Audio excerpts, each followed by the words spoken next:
MSP should be like McDonald's. And so right away, everybody's like, I don't want to do like McDonald's. We're a 3-star Michelin restaurant with white tablecloth, customer service kind of thing. You go to McDonald's because it's consistent. You're going to get the same thing every time. Is it going to be the top notch? No, it's not. But it's going to be incredibly consistent that my burger is going to taste roughly the same every time. The fries are made the exact same, right? The McDonald's fries that people love, stuff like that. So your core MSP services, you have to be like McDonald's.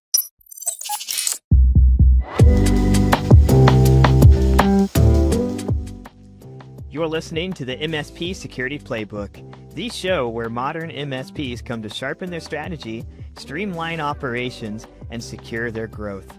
I'm your host, Jacob Hazelbaker, BDR at Heimdal Security, where we help MSPs win with unified AI-powered cybersecurity solutions. Today, we're digging into one of the most dreaded, but potentially most powerful parts of running an MSP: compliance. For many providers, compliance feels like a never-ending checklist, a client headache, or worse, a barrier to growth. But what if you could flip that script? What if regulation became your competitive edge? Our guest today is Dustin Bolander, founder of Beltex Insurance, a commercial insurance provider for professional services. Dustin's perspective is clear. Compliance isn't a part-time gig, but it doesn't have to be a resource drain either. In today's episode, we explore how MSPs can simplify compliance, reduce risk, and turn regulation into a powerful sales tool. We'll also get Dustin's take on the frameworks MSPs often get wrong, what to avoid with CMMC, and how emerging tools might reshape the way MSPs tackle compliance in the years ahead. It's a sharp, practical conversation that every growth-minded MSP should hear. But first, here's Adam with today's threat briefing. Thanks, Jacob. Imagine this scenario. It's 9 p.m. and an attacker is prowling your client's network. They spot the Cisco phone server, a unified communications manager box, quietly listening on port 22. They jump in with a factory set username and password that Cisco forgot to remove. Cisco have now disclosed CVE 2025-2039 on the 2nd of July. A hard-coded route slipped into all unified CM version 15 engineering special builds shipped before July's fixed release. Anyone who knows the credentials gets instant password-free route over SSH. Cisco's patch, the July fixed build, removes the account, but nothing else blocks it. Here's how the attack unfolds. The attacker reaches the phone server, either across the internet or from a beachhead PC. They log in with the public root credentials, no prompt, no MFA, nothing. And then, with full control, they can reprogram dial plans to siphon calls or rack up toll fraud. Copy call recordings that contain passwords and MFA codes, drop web shells or malware to gain persistence, or leverage the trusted voice server to hop into file shares and databases. The only breadcrumb is a root login entry in a rarely watched log file. So here's what you need to do. Patch immediately. Upgrade every unified CM server to Cisco's July fixed build. No other fix exists. Lock down SSH. Restrict port 22 to your management subnet. Block it at the edge. Sweep for compromise. Pull the secure log and look for root logins you didn't make. If you see one, treat the box as owned. Rebuild it, rotate stored credentials, and check for lateral movement. And segregate voice from data. Keep phone servers on their own VLAN and ensure firewalls are in place. A voice box should never be a shortcut to the business network. Cyber criminals aren't hacking in. They're logging in with a password Cisco left behind. Patch the server, police your SSH, and quarantine anything that looks suspicious. Let that backdoor account continue to ring, and you'll hand attackers every handset, voicemail, and worse, your customers' trust. Stay sharp. Catch you in the next threat brief. Back to you, Jacob.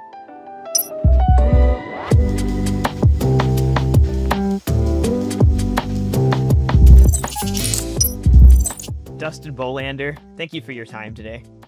Oh yeah, of course. Thanks for the invitation. Oh, you're welcome. It's great to meet you. I'm really excited for today's conversation. Your expertise, the area in which you focus, is one of my weakest points: insurance, compliance. So I think there's a lot you'll be able to teach me and hopefully our listeners as well in the MSP space. I'm just happy somebody's excited about insurance. So Right? It's what everyone wants for Christmas, insurance, you know? That's the jam. And so I'm really curious, how have you seen the compliance landscape evolve for MSPs, especially over the past few years, and what new trends are you seeing in that space? Yeah, so CMMC is the huge gold rush right now. Everybody wants to get into it. Just anecdotally, from conversations, is one of the big things I'm telling people because they'll ask about it on insurance. What do you see? What's insurance doing with CMMC? The answer is not a lot. Insurance, yet another framework. Sorry, everybody, but they're not adhering to existing stuff very much. They'll look at your client base. So if it's, I'm really heavy in the defense industrial base, DIB, then at that point, that may kind of change your rates a little bit. But they're not saying like, oh, Jacob, are you guys CMMC, level one or level two? When was the last time you did a NIST assessment, things like that. So it's still kind of adjacent. All that being said, though, a lot of MSPs, MSSPs talking about it. And the piece where I've been, again, working with smaller MSPs is CMMC is a huge list. I've gone through some of the NIST audits around like the 181, 53. It's been a while. I'm not an expert on it, to be clear, but I still have the, scars from having to deal with that. So I'm familiar with it. And so my thing to a lot of these smaller MSPs has been, unless you're going all in on it or it's a substantial part of your business, like don't bother, right? Is the amount that you're gonna have to spend on that, you cannot price that client high enough. I was talking to somebody the other day. They said, hey, Dustin, we're looking at bringing on this CMMC client. I was like, cool. Like, are you guys into that? And they're like, no, we normally do vets. Like, walk away, walk away. That's not something you just right kind of casually learn. It's like, oh, there's our one CMMC client. Whenever you look at the MSPs out there that are doing a lot of that kind of work, that's a large percentage of their clients, or that's all of it, right? There's like Summit Seven's one of the big popular ones. That's pretty much all they do. Sentinel Blue, another one. If you go look at these guys, they live, eat, and breathe CMMC. So that's the big, scary, hairy one, right? But then you have some of the other stuff. HIPAA's been around forever. I do feel like I'm generally a low regulations, light touch government kind of thing from that perspective. But I do think with HIPAA, they need to step it up a little bit more. I mean, the amount of times I go into my dentist's office, they just upgraded from Windows 7. Oh, So that was kind of wow. yeah. So from that perspective, I think that's starting to get a little bit more aggressive on the HIPAA side of things, which is good. A lot of MSPs dealing with those. Even in, I mentioned, my MSP experience. My second current MSP does law firms. There's a lot of law firms that are supposed to be HIPAA compliant. They're doing family law, for example. You have people's personal medical records, things like that, and they're not. So from the compliance standpoint, that's a good opportunity for a lot of MSPs as well, is dig into HIPAA a little bit more and looking at maybe you don't do medical, but you do other industries. There's a lot of situations where you actually do have HIPAA apply as a business associate. That's a great point because intuitively, I don't know that I would frame it in my mind initially as that, but that's so true. Even industries that aren't necessarily neatly categorized as healthcare would still have HIPAA Yeah. concerns and needed compliance, like your example with lawyers. It's the compliance piece I find really interesting in general because I feel like it's very similar to cybersecurity. You often find yourself in cyber having to justify your cost, justify your expense. So, from MSPs, looking at compliance as a cost structure, what's your perspective on turning compliance instead into a competitive advantage? Everybody as an MSP wants to be that trusted advisor, right? I know that's the cliche term, but I want to be the trusted advisor. I want to be sitting at the table with their CPA, with their lawyer, and then me as their MSP. Coming in, showing a bunch of patching reports, nerding out about the latest threat actor group, that doesn't get that done. They're business owners, their eyes just glaze over. But coming in and saying, hey man, you're at risk because you're not HIPAA compliant and you guys have, all these medical records, that gets their attention. So I like that as a competitive advantage. Now you're differentiating yourself because I guarantee you, whenever, they're talking to three other potential MSPs, all those other guys are going to be talking about the same typical stuff. We have great customer service. We have automated RMM patching and this, that, and the other, just this stuff where they all sound the same. You coming in and talking about higher level business things like compliance is going to get their attention. So on the front end, on the sales side of it, marketing, that just made you more competitive. That just gave you a huge leg up over everybody else. And then the other part of it too is, day to day. Two parts of it. Let's start with the why you must is around a lot of this stuff you're liable as an MSP if something happens, right? So if there's medical records, HIPAA still applies to you. You need to have a BAA in place, the business associate agreement in place, things like that. So it's things you have to be doing by law. But then the other part of it is, let's be honest, most of us, I always joke there's kind of two big reasons that everybody got into this industry is I want to help people or to make money. Sometimes if you can do both, even better. But from that perspective of making money, then that's additional. You can sell virtual CISO services, you can sell virtual CIO services, policy writing. You mentioned security. Okay, let's run through against HIPAA and make sure we got everything in place that we need. Things like that. That's additional revenue on the table, but it's also stuff that the company needs, right? Your client has to be HIPAA compliant. They have to have all this stuff in place.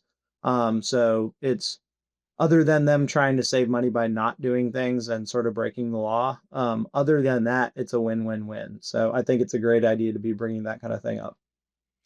That's a good way to frame it because you're not only providing them the managed services they normally expect and everyone else is providing, but you're also providing them potential solutions to other problems they might have in regards to compliance, in regards to necessity for HIPAA, for example. Yeah. So it's kind of like you're almost an expanded MSP. You're expanding the services, you're expanding the pain points, the problems of your client that you can solve. So Yeah. that's a good way to frame it. Right. And there's nothing wrong with a lot of MSPs are like, man, we just want to do the work. I use and everybody takes so much offense at this at first, but I stole this from my buddy Dean Trempelis, and he says MSP should be like McDonald's. And so right away, everybody's like, I don't want to be like McDonald's. We're a 3-star Michelin restaurant with white tablecloth, the customer service kind of thing. But you go to McDonald's because it's consistent, right? You're going to get the same thing every time. Is it going to be the top notch? No, it's not. But it's going to be incredibly consistent that my burger is going to taste roughly the same every time. The fries are made the exact same, right? The McDonald's fries that people love, stuff like that. So your core MSP services, you have to be like McDonald's.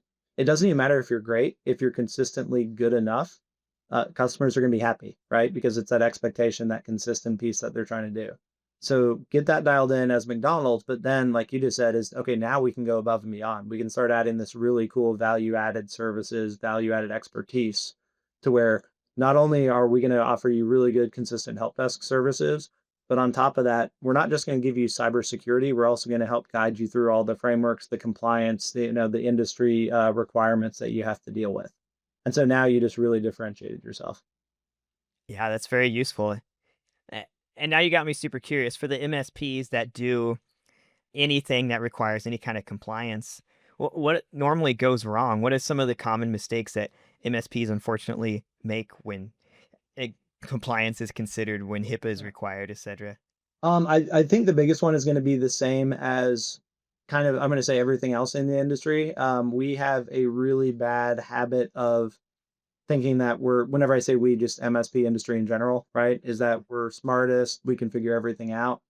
Um, Cybersecurity, not quite there. You want to be doing that in figuring it out on the fly, reinventing whenever it's just like that's how you get popped in a lot of cases, right? Bad best practice, or oh yeah, I thought I'm going to change the port for RDP because I'm so smart, and then it's like, no, dude, you still left it exposed to the internet. Here's your ransomware. Sorry. Um, Unfortunately. yeah. But on the IT side, like traditional help desk, we apply a fix or we do like a new imaging thing. It doesn't work. Great. We're just going to go take another shot at it. There's no lasting damage. Compliance is a terrible place to do that. I'm extending, whenever we talk today too, I'm going to say insurance is, I've called it soft compliance before, or, compliance light, because it still does impose some requirements on it. You have to know how to navigate it a little bit. So I'm lumping insurance in this as well. But going into, let's say, CMMC, again, picking my favorite example. Jacob, I'm going to go learn CMMC. I just signed this client. Like, let's go. I see so many MSPs doing that kind of thing. I just landed another popular one is around kind of registered investment advisors, so like wealth retirement companies, right? Where you can go down the street and they'll invest your money for you. There's a bunch of SEC compliance. There's a bunch of compliance that comes from the big brokers behind them, the ones that are doing the stock trading and stuff like that, 401k, all that kind of thing. That is not one that you want to just sit down and learn from scratch either. So I meet a lot of MSPs that are because the calls that we get at Beltex a lot of times are something changed in my business. I need help, right? Oftentimes it's just I had a really bad insurance agent. They don't understand what I'm doing. But we probably have, I guess, like a quarter to a third of the calls is I just landed this client. I need to get additional coverage. I heard you guys can help. Mm. Like, all right, cool. Tell me what's going on. Oh yeah, we just landed our first CMMC client. I'm like, oh great. Are you guys whatever? He's like, yeah, we're gonna go. I just registered for a training course. We're gonna get started next week. Um, that is the super dangerous because whenever that stuff goes wrong, that's where you end up seeing these huge, lawsuits, insurance claims, people going out of business, things like that.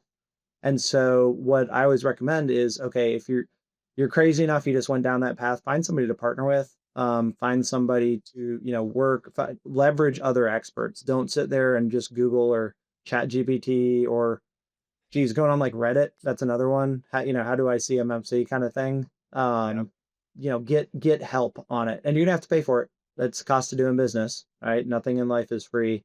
But that's probably the biggest. This was a long-winded way to answer your question. Sorry, but the biggest mistake in compliance that I see, especially with the smaller MSPs, is how hard can it be? I'm just going to figure it out. That would be very rough. And I have heard also in my calls with MSPs, situations very similar to like that. They onboard a new client, their client has some key compliance requirement that they don't yet have in their MSP, they don't yet provide. And then they have to figure it out, have to figure out how to provide Yeah. services to meet their clients' needs there, whether it be HIPAA, CMMC. So for MSPs that are under 5 million and then also curious between 5 to 10 million, what advice would you recommend for them? Do they need cybersecurity insurance compliance, and at what stage would you recommend they look into it? Yeah, so I'll give you the quick insurance 101 for MSPs, right? You have the traditional cyber insurance, which is what your customer should be carrying. So that's stuff that first and third party risk are the two terms, but it's kind of first is what happened to your business, right? If let's use lawyers again. You're a law firm, you have a cyber policy, you get ransomware, that's a first party risk, you're covered. Third party would be something, the easiest example that I use because it affects everybody. Hackers come in, they steal your HR records, and somebody steals Jacob's identity. That's a third party because Jacob's not the company itself, right? Even if he works there. So that's the cyber part of it. MSP, you're slightly different because you would think, oh, third party like my customers. That's not how it's covered. That's called professional services coverage, or technology services. There's a bunch of different names, but basically it's like the contracted services you provide to your customers. So that's the kind of policy an MSP should have is that's called technology errors and omissions, tech E&O. So it covers the cyber. So if your MSP gets ransomed, you're covered. Your employee records get breached, you're covered. Or a client, something happens, or a client sues you, you're covered as well. So if we go back earlier in the conversation that, I told you that we try to say that's what you need. Tech E&O is the gold standard. You should have this as an MSP. $5 million MSP, if you don't have tech E&O, you are rolling the dice.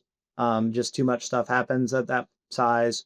And then you also have the other part is a lot of people realize that like, ooh, you're $5 million company, I'm going to sue you, right? Versus you're one dude working out of your car. Okay, I'm probably not going to be as angry and, try to take you out kind of thing. So your risk just naturally goes up as you get bigger.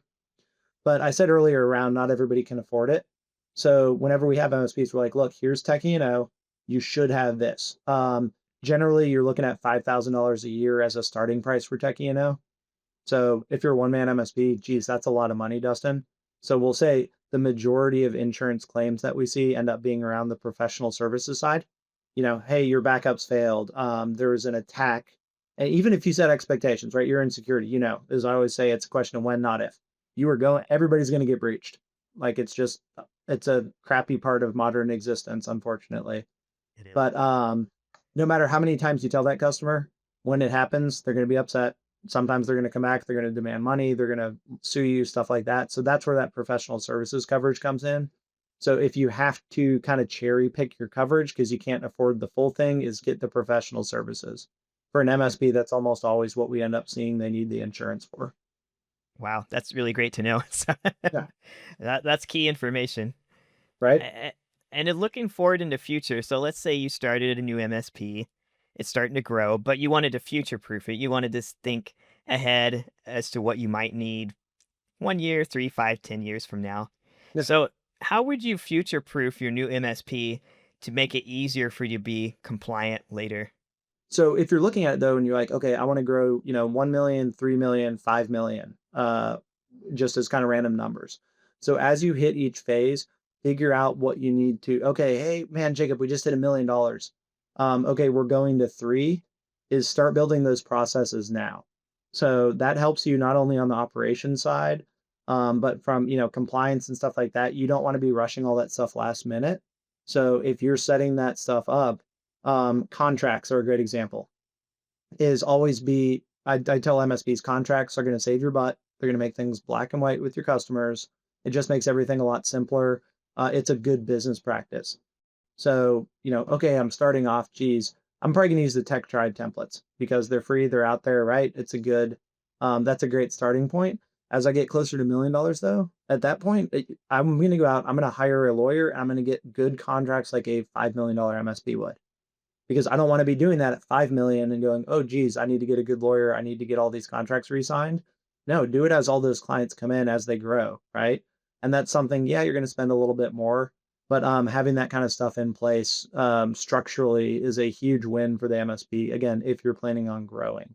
So all that going back into the compliance side, you don't want to be restructuring all your processes suddenly because, oh, we're going to go after this. We're going to do this, that, and the other. Let's pick like ISO 27001.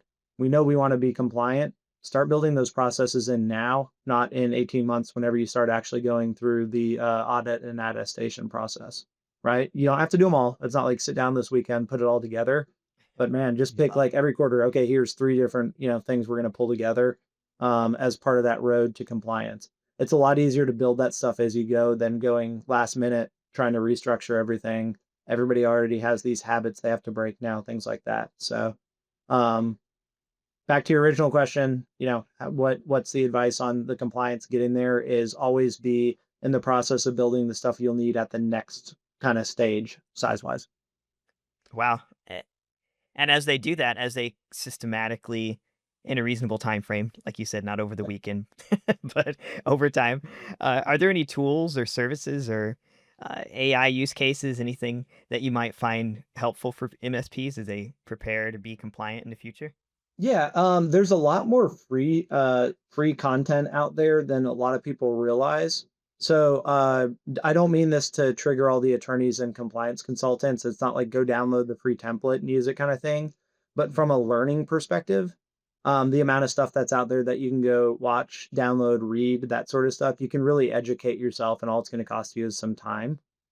And then that'll give you some ideas to where, again, I'm not saying go grab the free template. So sometimes people are going to do that. It's not the end of the world. It's absolutely better than nothing. But grabbing the, framework documentation, digging through it, and then at that point, stuff is going to click right away for you. We're going to go, oh shoot, it's saying we're going to need to do X, Y, and Z. Like we can go tweak this current process we have, and we're 80% of the way there. Then at that point, the consultants will come in, they'll say, okay, Jacob, you need to adjust this slightly, but you're not starting from scratch. So going out there, find the free materials, the webinars and stuff too, but a lot of it's going to be more dry technical reading of, here's this white paper on that, or here's the framework regulations, that kind of thing. But go and grab that and start baking it into your current processes. This is before you have to bring in a consultant or an auditor or anything. That you can get a lot of this stuff done just by educating yourself. And then I don't want to say it's common sense, but it's stuff that you said earlier, compliance, cybersecurity, they're tied pretty close.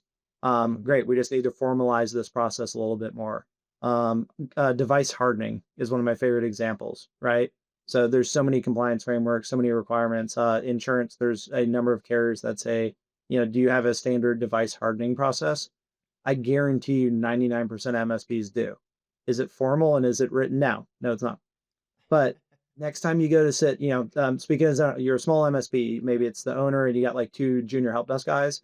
So you're the owner, you're still doing firewall deployments. So you go next time you have a customer, you grab that Sonic wall, still in the new box, off the shelf, that kind of thing. Sit down and write down all the stuff you're doing. It's in your head. The hardening guide's up here, right? But sit down, write it down. Okay, cool. Next one we do, great opportunity to teach your help desk guy how to configure a Sonic wall. Let's run through. He or she's going to ask questions. They're going to point stuff out. Okay, great. Let's make adjustments. You just made yourself now you can say that you do have a written documented hardening guide because you just sat down and you wrote that down. So just stuff like that where it's, start formalizing a little bit more. That's useful, and it really makes me wonder how on earth MSPs ever did this before YouTube and the internet was really a thing.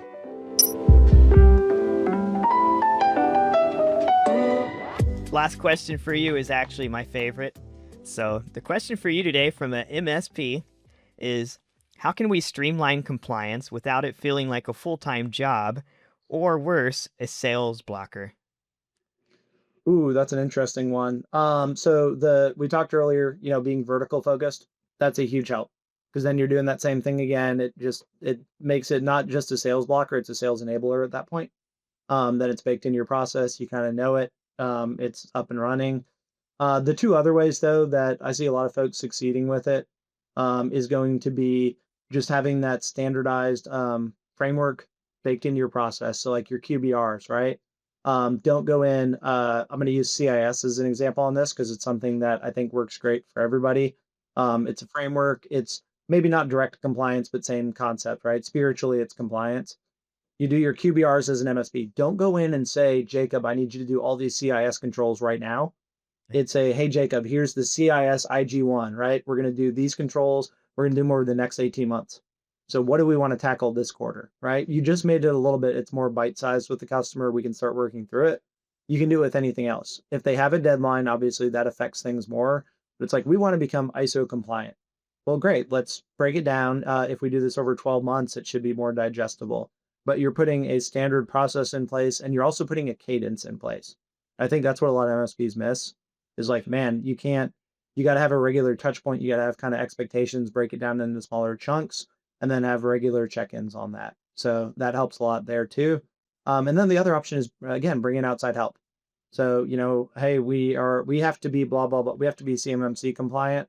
You're an ambitious MSP. You're going to take these guys on, but it's your first one. Go find a company to partner with, because then now it's also, you can do the sell through, but you can also do the side by side, like co-sell, I guess is the term for it, right? Hey, here is Jacob, my CMMC partner. They do the compliance part. We're going to keep your business running day to day. And you just made it now. It's like, cool, your MSP is helping them. You didn't just sell them something else. You brought in a third party that's an authority. So indirectly you kind of did, but the customer's not seeing it. It's like, oh, they just gave me another tool in my toolbox. So again, that'll help you not just focus on what you're good at, but then also bring somebody in who knows the parts that you aren't and gives the customer a great experience. I love that answer, especially that you came up with the way to use compliance as a method for staying in touch with your client. Basically, you described it as a cadence, that regular kind of bite size incremental progress. So that keeps them going for the next meeting with you to see, okay, what's the next little piece that we can realistically solve. And now you're providing value. You're not going in there and talking about patch reports and ticket counts and stuff. It's like real topical of like, oh yeah, we got to be HIPAA compliant, right? We have patient records. Cool. What should we be doing next? So it's a more engagement. It's more that trusted advisor that everybody wants. Dustin Bolander, I really appreciate your time today. I learned a lot. I think our viewers will get a little nugget here and there as well that's super useful, and a topic that most of us avoid, most of us need: compliance, insurance. It's a very difficult piece for a lot of us. So I really appreciate your time today, sir. Yeah, thanks again, Jacob.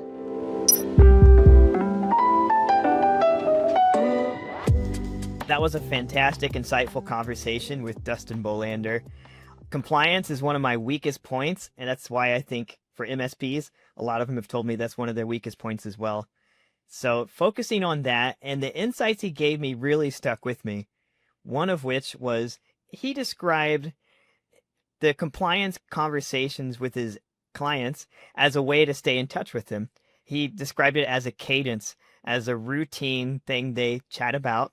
Perhaps they want to make a little bit more progress on HIPAA compliance, for example. He schedules these monthly conversations with his clients to make a little bit more progress with that. And so what normally is seen by people as a burden, as a cost, compliance, legal frameworks, he is using as a tool for maintaining client loyalty, client engagement by having those monthly conversations about how to make more progress on HIPAA. So I hope you enjoyed today's conversation with Dustin Bolander. I found it to be really insightful, and I hope you gained some good, useful insights for your business as well.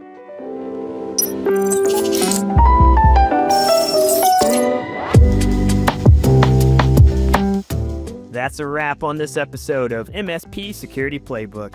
Thanks for spending part of your day with us. If you found today's insights helpful, be sure to follow the show on your favorite podcast platform and leave us a review. It helps other MSPs find the playbook and level up their security game. Got a question you want us to tackle in the MSP hot seat? Or a topic you'd like to hear more about? Drop us a line. We'd love to hear from you. Until next time, stay sharp, stay secure, and keep building the future of your MSP business.